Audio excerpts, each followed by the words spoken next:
Own a Maytag washer, and this particular model, this is the MVW7232HW2.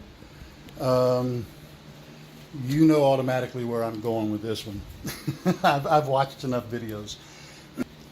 Simply put, it would not go from sensing to washing. It went from sensing to washing to completed. And gave me, of course, the error code. Checking the error code, it said communications problem between the ACU and the MCU. Okay, not a problem. Tore it apart, all of it.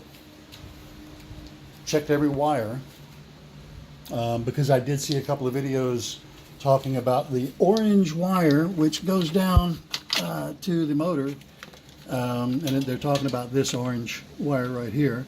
So I checked the continuity on that, no problem, all good. Put it all back together, did another try. Had a weird swishing, but a metal swishing sound in the tub. I could not localize it. When I finally figured out how they designed this, which actually is a very good design, not knocking that at all, it's 3 separate systems. So you have your tub system up here, you have a dual shaft that operates your agitator and your tub, and then you have the motor and clutch system under. So I'm not, everything's already apart. I'm not gonna, go through the disassembly and everything. There's enough videos on taking these things apart. Don't worry about that. Do take the agitator out, clean under it. I found change in there. One reason I did not take the tub out is because those holes are barely big enough to let a dime go through. A dime will not go through, which means that no other change will either. So it has to be smaller than that, which is going to be paper, small things in the pocket, things like that. That can get flushed out through the drain pump, which I also took apart to make sure that it was clear.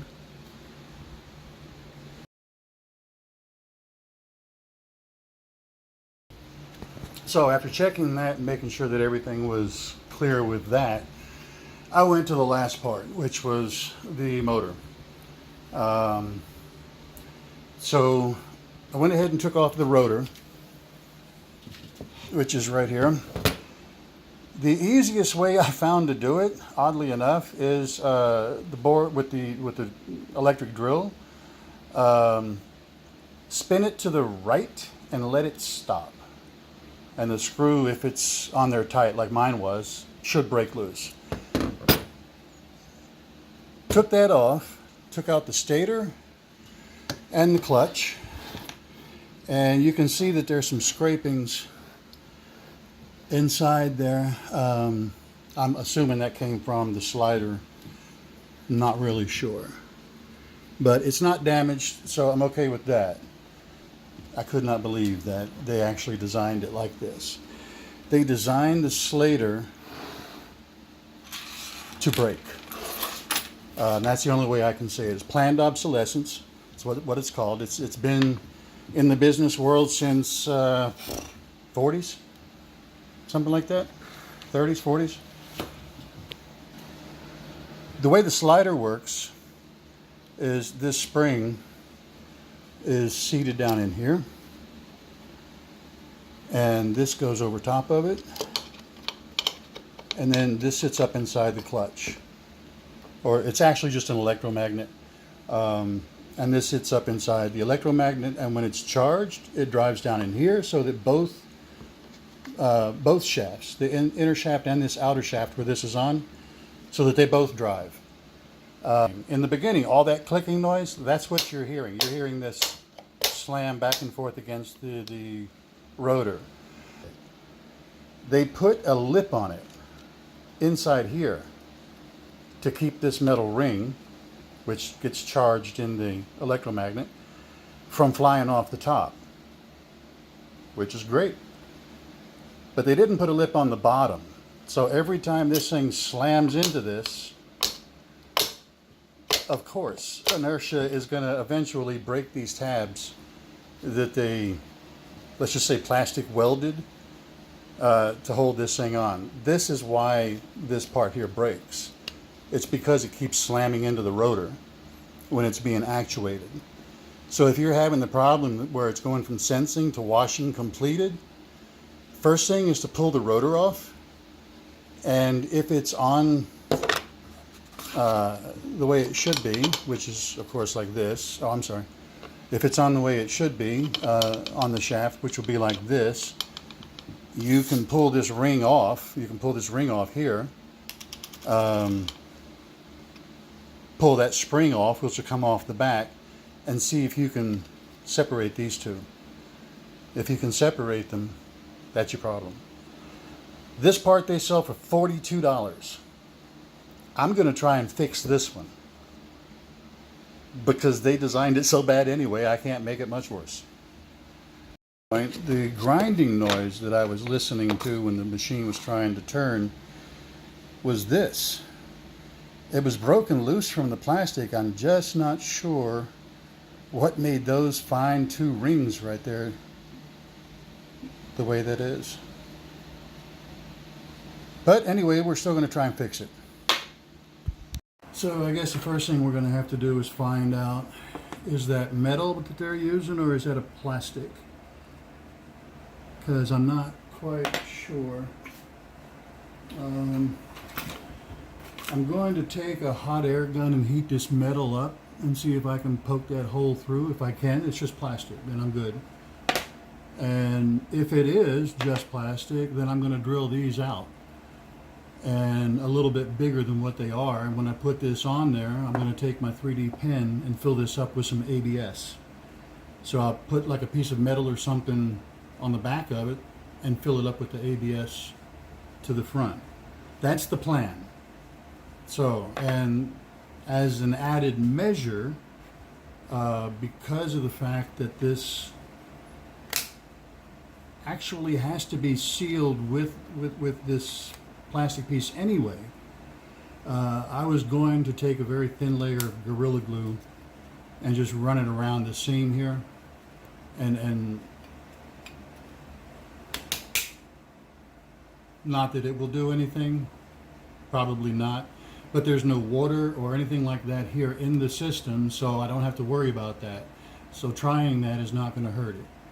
So the first thing I got to do is heat this thing up and see if we can get like a needle to go through it or something like that. And if I can, then I'm just going to go ahead and poke out all of the holes. But it doesn't feel like it here. That feels like a metal pin of some sort. Okay, so I just drilled one of these out. The holes you can see are crisp, nothing wrong with them. It's plastic. That's what's in the holes. That same cheap plastic that this stuff here is made out of. I can hold this up to light and you can see through it. There's like no infill. It's cheap. It's cheaply made. So I am going to go ahead and drill all these out. And since it is just plastic, I'm going to drill these out, and I'm going to drill out the spots that are in here, and I'm going to fill them up with ABS. I've got it heating up over there right now, and then we'll see what happens. Okay, so I've got all of the holes drilled out, actually just popped out. The way it appears is that this is put on in the process and just filled up with plastic. That's it. So I'm going to drill these out. I've looked on the inside. It's not going to affect anything. Also not on the bottom of the machine. So I'm going to drill those out so that my ABS goes all the way through. And then all I have to do is smear it off the top here to make sure that it's not sticking up anywhere. I am going to leave a small lip on it because the ABS plastic is a strong plastic. I've used it on a lot of different things that use stress. And this is eventually going to break again because I'm doing the same thing that they did. I'm just using a different material and I'm adding some glue to it. That's all I'm doing. So I might get, a little bit more time out of it or something. I don't know. But in any case, if it can be repaired and this can help somebody else, then I think it's great. So let's give it a shot. So I guess the first thing that's going to be a little slightly difficult is getting this lined up for the first hole. And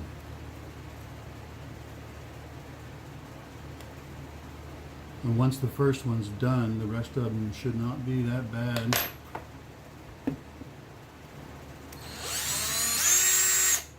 So let's just check it, see how far off I am.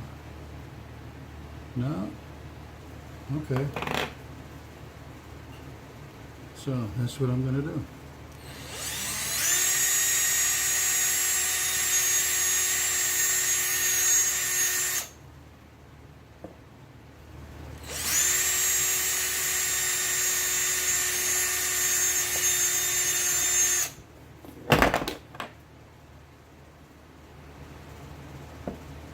I hope I don't forget to cut that out.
So I've got them drilled out, but I think I'm going to make them slightly larger so that I can get more ABS into it.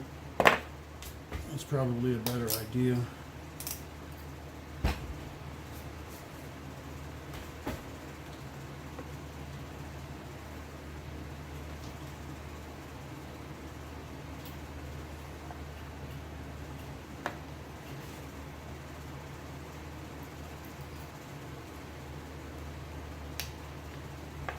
Certainly can't imagine that less would be better, so.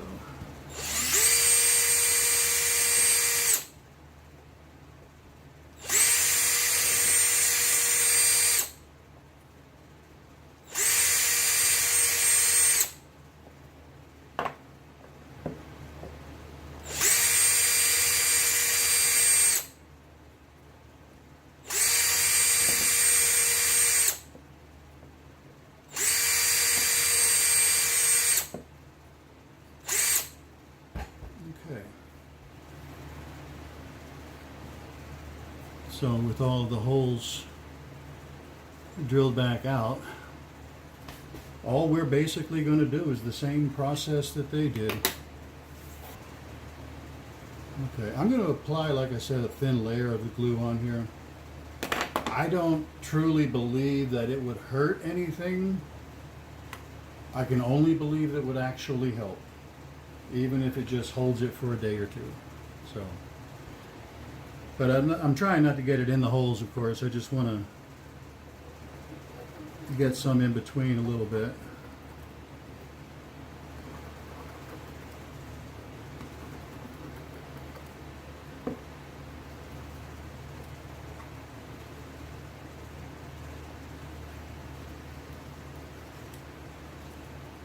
I'm not even going to apply it to both sides. I'm just want to get it on there, let it do something, and hold it in place. And no, I'm not getting paid to use Gorilla Glue or say their name or anything else. Be nice. Be nice. But no, I'm not. Okay, so I got a little bit of glue on there. So I'm just going to go ahead and press this on, line them up.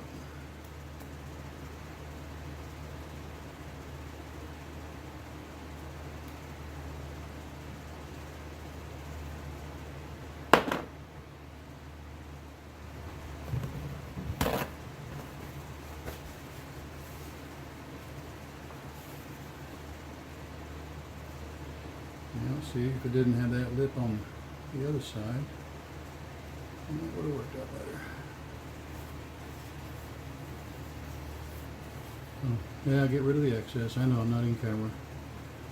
This goes on to, and I left a little bit of the ABS, you know, coming out in there just to make sure that there was a little bit of a lip to hold it in.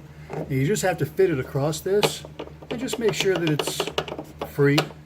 It's not hanging on anything. And that'll be all right because there's nothing else in there that has to do.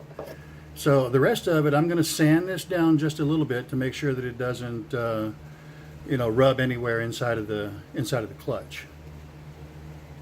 Okay, so now, like I said, I'm just going to sand, pretty much just knock the tops off of these. It goes into it, but I just want to make sure that it doesn't hang up anywhere. So we're just going to sand those off here real fast.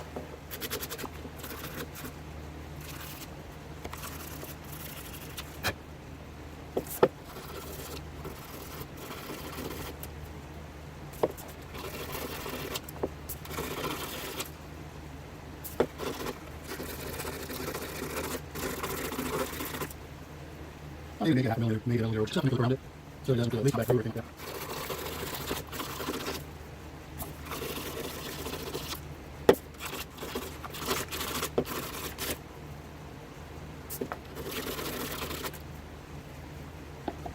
Let's see, go down there. Okay, so the first part would be to go ahead and get the stator mounted, and I'll get that back on with the clutch mechanism here. So there's 6 screws.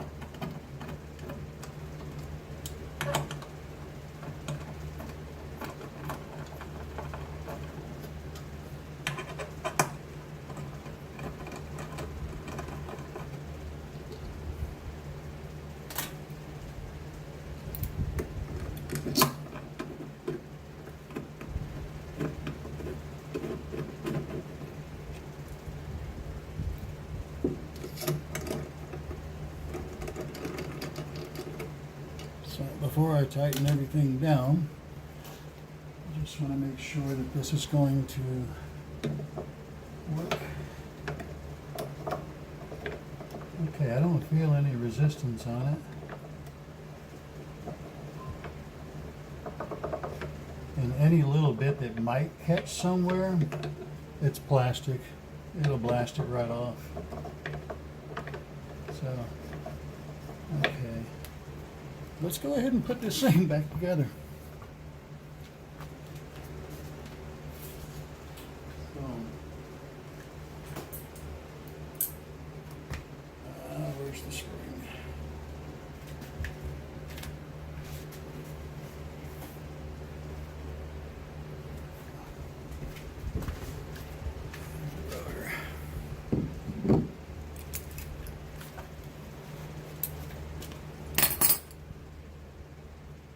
I don't have much light down here, so I don't know if I'm getting this right or not.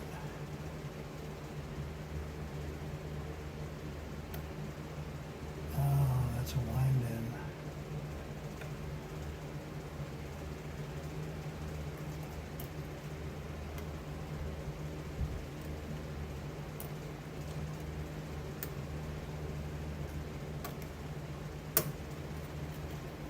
I suppose I need to get some light.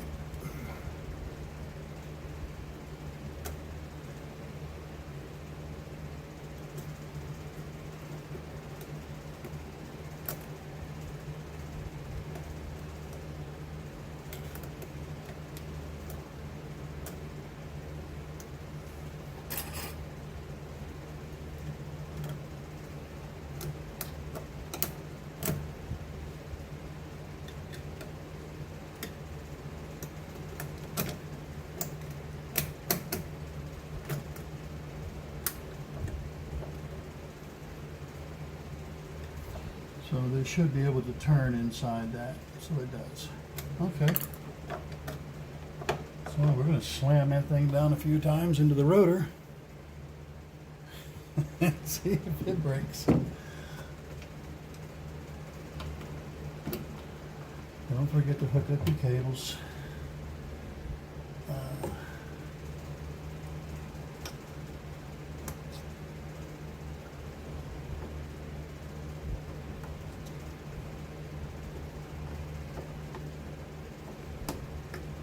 Okay. So the pump's hooked up, pump is hooked up. We'll get everything done down here first.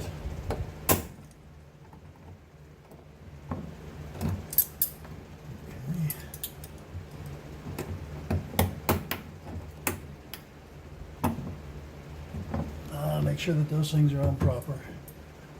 So everything's connected. It's back in there. It seems to be, I don't know.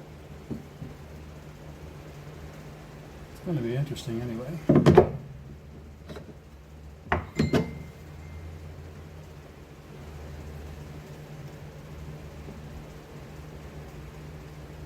Okay. I thought this went like way out into it. Okay, so after tightening everything up and getting the rotor back on here, it seems to be okay. It's nothing loose. This was loose before, so I don't know. And the screw was on really tight, so I don't know. I'm not going to worry about it right now. Let's go ahead and get everything else on here. So back here on the back, you just want to pretty much make sure that your cables are out of the way of everything else or not being held up by anything. I have to put this back on here. So if you did pull yours off, don't forget to put it back on. And there is a piece here.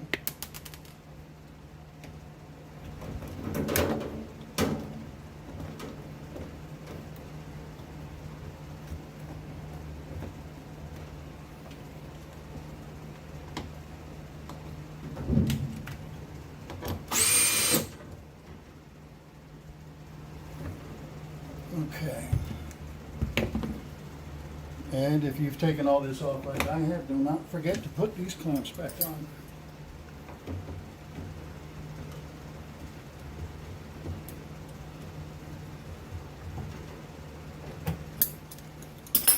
So coming on around, everything's tightened up. This is all tightened up. Both clamps are on here, clamp is on here.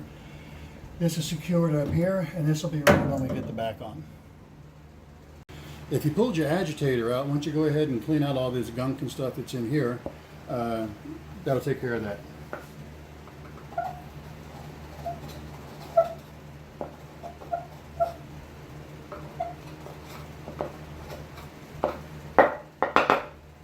So I just took a screwdriver, went around inside of it a little bit, just got all of it out. Make sure that there's nothing down here in the tub.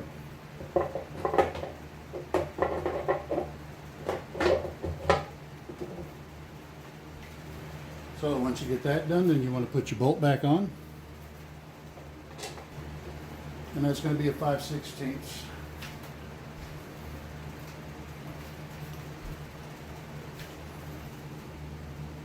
I'm sorry, 7/16 socket.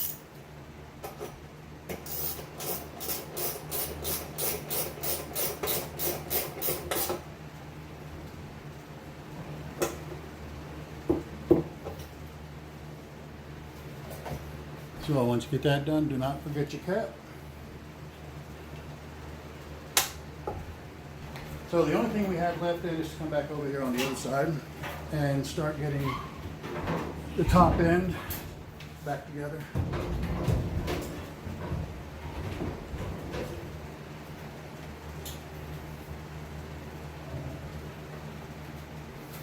Okay, once you've got the top, you're going to have to finagle it to get back into those connections up in the front.